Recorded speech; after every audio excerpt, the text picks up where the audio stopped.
2వ సమూయేలు గ్రంథము 3వ అధ్యాయము మొదటి నుంచి కొన్ని మాటలు మనము చదువుకుందారండి. సౌలు కుటుంబీకులకును దావీదు కుటుంబీకులకును బహుకాలము యుద్ధము జరగగా దావీదు అంతకంతకు ప్రబలెను. చాలా మదేను స్తోత్రం. ఈ రెండు కుటుంబాల వారు ఎవరండి? దేవుని యందు విశ్వాసముతో ఉన్నటువంటి వారు, దేవుని యొక్క సన్నిధిలో రాజులుగా ఉన్నటువంటి వారు, దేవుని సన్నిధిలో కలిసి ప్రార్థన చేస్తున్నటువంటి వారు. మరి ఎందుకు వీరి జీవితంలో కష్టము, యుద్ధము, శ్రమ వచ్చింది అని అంటే, మన జీవితంలో కూడా ఎప్పుడైతే దేవుని విడిచిపెడతామో, దేవునికి దూరం అవుతామో, దేవుని యొక్క సన్నిధిలో ప్రార్థన లేకుండా ఉంటామో, అప్పుడే కొన్ని శ్రమలో, కొన్ని కష్టాలు మన యొక్క జీవితంలో, మన కుటుంబంలో యుద్ధాలు కూడా జరుగుతూ ఉంటాయి. అయితే ఇక్కడ చూసినట్లయితే దావీదు అన్ని శ్రమల్లో కూడా, అంత కష్టంలో కూడా, అంతకంతకు కూడా వర్ధిల్లుతూ ఉన్నాడంట. దేవుని స్తోత్రం. సౌలు ఏమైపోయాడండి? అంతకంతకు నీరసిల్లిపోయాడంట, అంతకంతకు దిగజారిపోయాడంట. ఎందుకు అని అంటే, సౌలుని దేవుడు దర్శించినప్పుడు, అభిషేకించుకున్నప్పుడు సౌలుకి క్రొత్త మనసు వచ్చిందండి. క్రొత్తదనం వచ్చింది తన జీవితంలో. దేవునికి ఇష్టమైనటువంటి వాడుగా ఉన్నాడు. ఇశ్రాయేలుకు మొట్టమొదట రాజుగా ఉన్నాడు. అయితే రాను రాను దేవుని యొక్క సన్నిధిలో నుంచి ఏమైపోయాడు? దూరం అయిపోతూ ఉన్నాడు.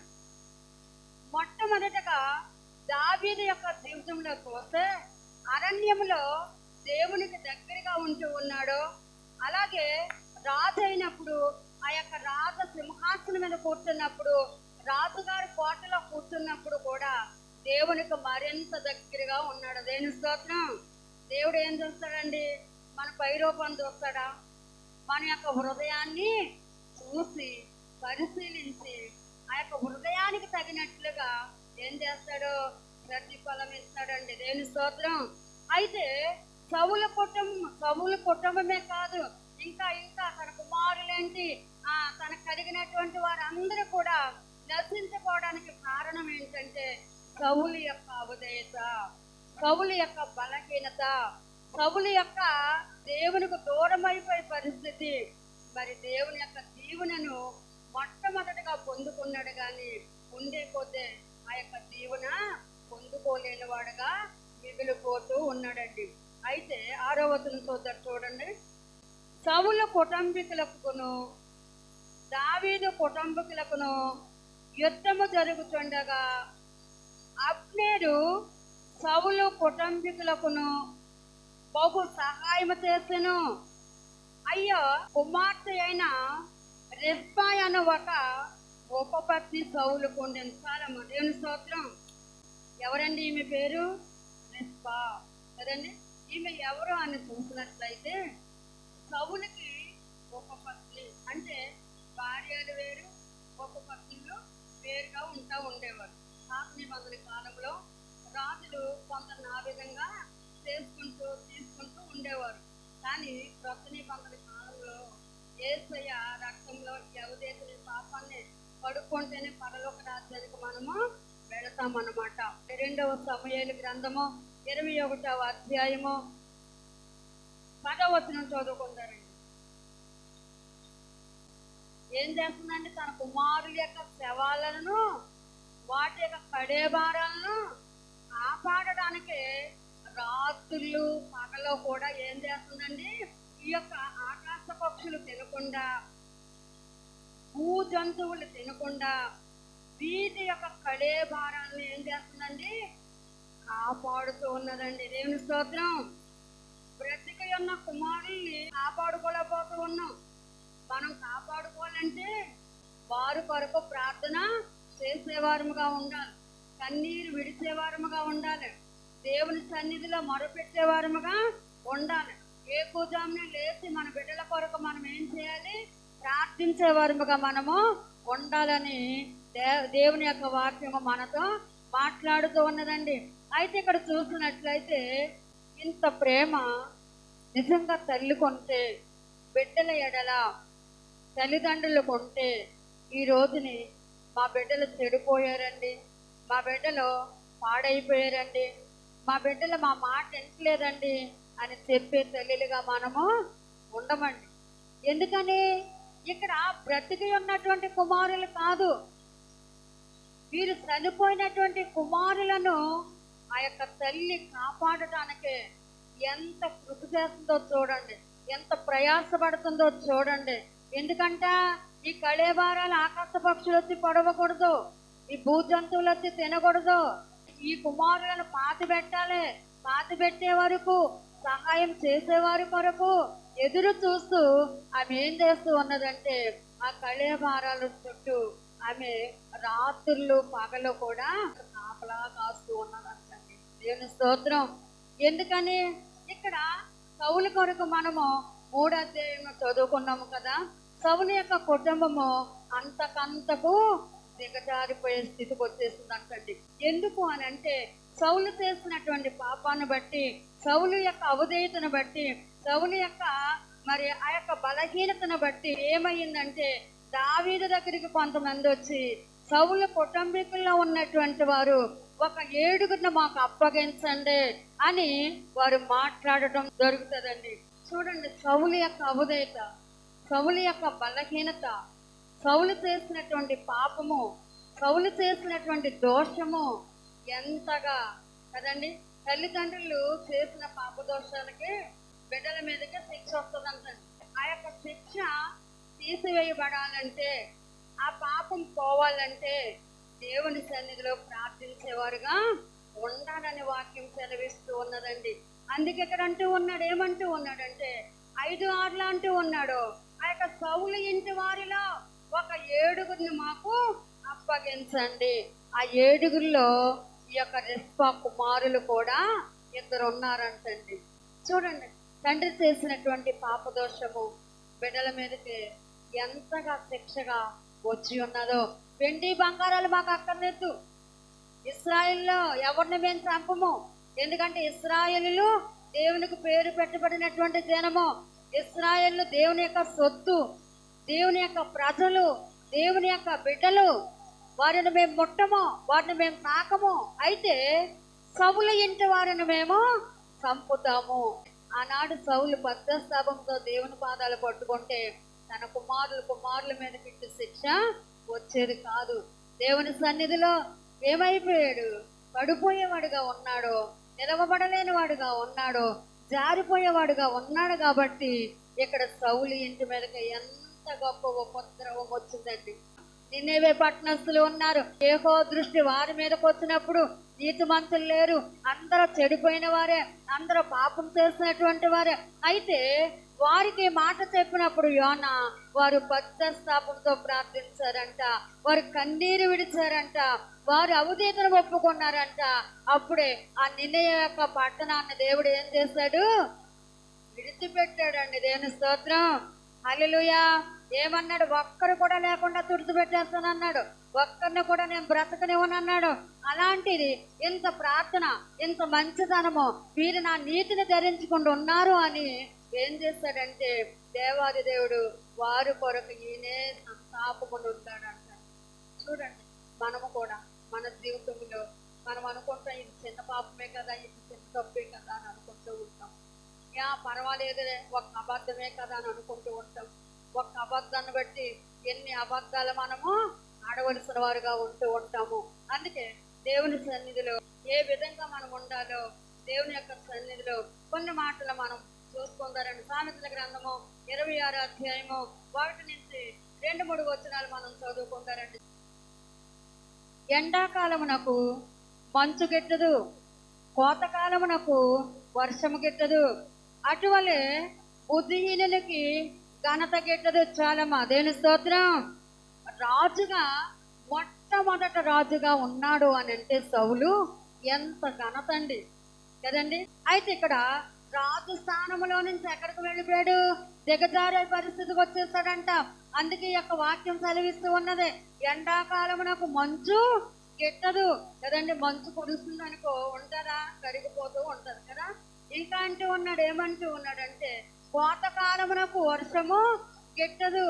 కోత వచ్చేసింది, పంట పండిపోయింది, కోత కొయ్యాలి. అయితే వర్షం వస్తే ఏమైపోద్ది? ఆ యొక్క పంట అంతా మునిగిపోతుంది, పాడైపోతుంది. అందుకే ఇక్కడ అంటూ ఉన్నాడు, ఏమంటూ ఉన్నాడంటే అటువలే బుద్ధిహీనులకు ఘనత గిట్టదు. బాబు నువ్వు ఎలా ఉండరా, మంచిగా ఉండరా అంటే ఆ మంచి మాటలు ఎక్కుతాయండి వాడికి, ఎక్కువ. ఎవరైనా సరే, యవనస్తులైన బిడ్డలు, పెద్దవారే కానీ చిన్నవారే కానీ మంచి మాటల వారికి ఉపయోగకరంగా ఉండవు. మనం ఎలాగ వెళతారంటే అది శ్రమైనా కష్టమైనా శోధనైనా అటువైపు వెళ్ళటానికి చూస్తూ ఉంటాం అనమాట. అందుకే దేవుని యొక్క వాక్యము మనకి ఏం నేర్పిస్తూ ఉన్నదంటే, దేవుని మాటలో మనకి ఏమి బయలుపరుస్తూ ఉంటాయంటే మంచినే నేర్పించేవిగా ఉంటాయి. ఎక్కడంటూ ఉన్నది 2వ వచనం, రెక్కలు కొట్టుకొనుచు తారాడుతున్న పిసుకయు దాటుచుండు వానకోవులయు దిగకుండునట్లు ఏతువు లేని శాపము తగలకపోవును. నాడు సేవకులే తెప్పించేవారుగా, శాపనార్థాలు పెట్టేవారుగా ఉంటూ ఉన్నారు. అందుకే వాక్యం సెలవిస్తూ ఉన్నది, హేతువు లేని శాపము తగలకపోవును. 3వ వచనం అంటూ ఉన్నది, గొర్రెమునకు చెబుకు గాడిదకు కళ్ళెము మూర్ఖుల వీపునకు బెత్తెము. గుర్రము ఆ యొక్క చెబుకు లేకపోతే మాట వినదు, గాడిదకు కళ్ళెము లేకపోతే వినదు. మూర్ఖులైనటువంటి బిడ్డలకు ఏం చేయాలంటండి? వీపునకు బెత్తం వాడేవారముగా ఉండాలంట. ఎప్పటి నుంచి ఎదిగిన తర్వాత ఎంత కొట్టినా ఉపయోగం ఏమీ లేదు. చిన్నప్పటి నుంచే కదండి, చిన్నప్పటి నుంచే కదా, చిన్నప్పటి నుంచి బెత్తం వాడితే, చిన్నప్పటి నుంచి మంచి క్రమశిక్షణలో పెంచితే వాడు ఒక యవన వయసు వచ్చినప్పుడు వాడు చచ్చిపోయేవాడుగా ఉండడని వాక్యం సెలవిస్తూ ఉన్నదండి. అందుకే దేవుని సన్నిధిలో మనము మన బిడ్డల కొరకు ప్రార్థించే వరముగా ఉండాలి. ఈ తల్లి ఆ యొక్క చనిపోయినటువంటి కుమారుల కొరకు ఏ విధంగా కాపలా కాస్తూ ఉన్నదో, అలాగే మన తండ్రి అయినటువంటి దేవాది దేవుడు కూడా కావలిగా ఉంటాడంటండి, కాపలా కాసేవాడుగా ఉంటాడంట. తొట్టిల్లు పోకుండా, పడిపోకుండా, జారిపోకుండా ఆయన బిడ్డలను ఆయన కాపాడుకుంటూ ఉంటాడంటండి. అలాంటి సమయంలో మరి మనము వర్తిల్లే వారుగా ఉంటూ ఉంటాం. దావీదు యొక్క కుటుంబాన్ని, దావీదును కూడా దేవుడు ఎంతగానో ప్రేమించి, ఎంతగానో ఆశీర్వదించి, ఎంతగానో దీవించి, ఇక్కడ దావీదు యొక్క కుటుంబము అంతకంతకు కూడా ఏమవుతూ ఉన్నది? ఫలిస్తూ ఉన్నది, అభివృద్ధిలోకి వస్తూ ఉన్నది. కానీ ఇక్కడ సౌలు కుటుంబం ఏమైపోయిందండి? ఆ ఇంటి వారి మీదకి శాపం మేలుబడి చేస్తుంది. అందుకే మన కుటుంబంలో ప్రార్థన ఉండాలి, మన కుటుంబంలో మనం ప్రార్థన చేసే వరకుగా ఉండాలి. ఏ శాపం ఏలుబడి చేస్తుందో ప్రభువా, ఏ అవిధేయత ఏలుబడి చేస్తుందో ప్రభువా అని ఆయన సన్నిధిలో ఎప్పటికప్పుడు మన హృదయాన్ని సరిచేసుకునే వారుగా ఉండాలని వాక్యం సెలవిస్తూ ఉన్నదండి. కీర్తన గ్రంథము 25వ అధ్యాయము 16వ వచనం ఒక్కసారి చూసుకోండి. మరి మనం యొక్క మాటలు ముగించుకుంటారండి. ఇక్కడ దావీదు ఒకానొక సమయంలో ఏకాకిగా ఉన్నాడండి. ఎక్కడున్నాడు? తల్లి ప్రేమ నోచుకోలేదు, తండ్రి ప్రేమ నోచుకోలేదు, అన్నల ప్రేమ నోచుకోలేదు. ఎక్కడ దేవుని ప్రేమతో కట్టబడి దేవుని యొక్క సన్నిధిలో అరణ్యంలో ఆ గొర్రెలను మేపుకుంటూ ఏకాకిగా ఉన్నాడు. అయితే నేను ఏకాకిని కదండి, బాధపడివాడను, నా వైపు తిరిగి నన్ను కరుణింపుము, దేవుని స్తోత్రం అని ప్రార్థన చేశాడు. మరి సౌలు కూడా ఆ యొక్క మరణ దినాల్లో ఆయన చేసినటువంటి తప్పుదమును బట్టి, ఆయన దేవుని మీద ఉన్నటువంటి ప్రేమహీనతను బట్టి ఏకాకిగా మిగిలిపోయాడండి. ఏమైపోయాడండి? ఏకాకిగా మిగిలిపోయాడు. ఇక్కడ దావీదు అంటూ ఉన్నాడు, నేను ఏకాకిని, నేను ప్రార్థిస్తూ ఉన్నాను, నీవు నా తట్టు తిరుగు అని ఆయన ప్రార్థన చేస్తూ ఉన్నాడు. ఇక్కడ అంతా పోగొట్టుకుని ఏకాకిగా మిగిలిపోయాడండి సౌలు. సౌలు కుటుంబానికి దావీదు కుటుంబానికి అదే తేడా. దావీదు కుటుంబంలో ప్రేమ కలిగి ఉన్నారు, దావీదు కుటుంబంలో వాక్యం ఉన్నది. సౌలు కుటుంబంలో ముందు ఉన్నది కానీ అట్టి ప్రేమ, అట్టి ప్రార్థన ఉండే కొద్ది ఏమైపోయిందంట? తగ్గిపోయింది. అందుకే సౌలు కుటుంబము క్షీణించిపోయింది, దావీదు కుటుంబము వర్ధిల్లింది. దేవుని స్తోత్రం. మరి మనం ఏ కుటుంబంలాగా ఉండాలని ఆలోచన చేస్తూ ఉన్నాం? అసలు ఏ కుటుంబంలాగా మనం ఉండాలని మనం అనుకుంటూ ఉన్నాం? దావీదు కుటుంబంలాగా ఉంటే తరతరాలు కూడా దేవుడు ఏమన్నాడు? ఈ సింహాసనము నీ కుమారులకి ఇస్తానయ్యా అన్నాడు. నీ కుమారులకి ఇస్తానయ్యా అన్నాడు.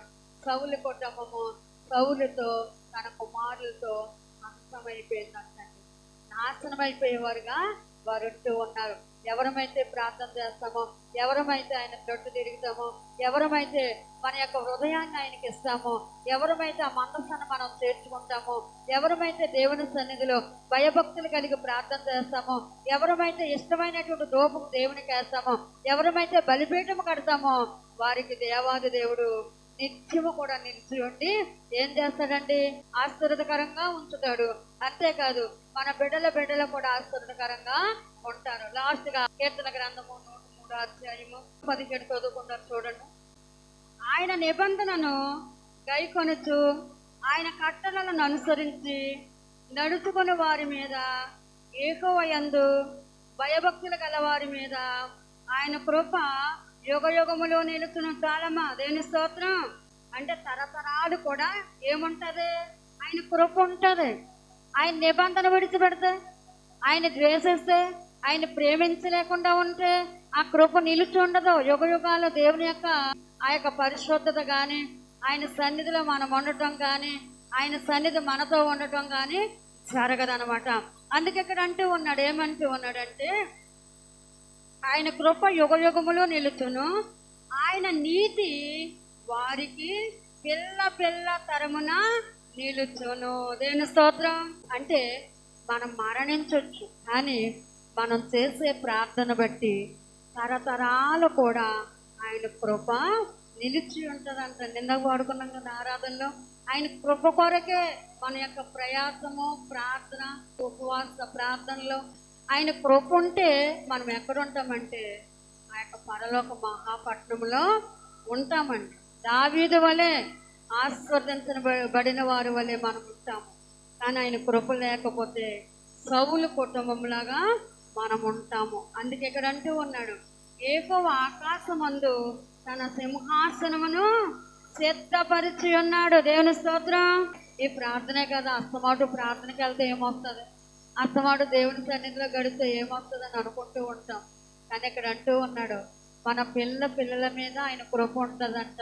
ఒకే కుటుంబంలో ఉన్నటువంటి వారు, ఈ యొక్క గిబియోనీయులు, ఇశ్రాయేల్లో ఎవరు ప్రాణం మేము తీయము, మాకు వెండి బంగారాలు అక్కర్లేదు.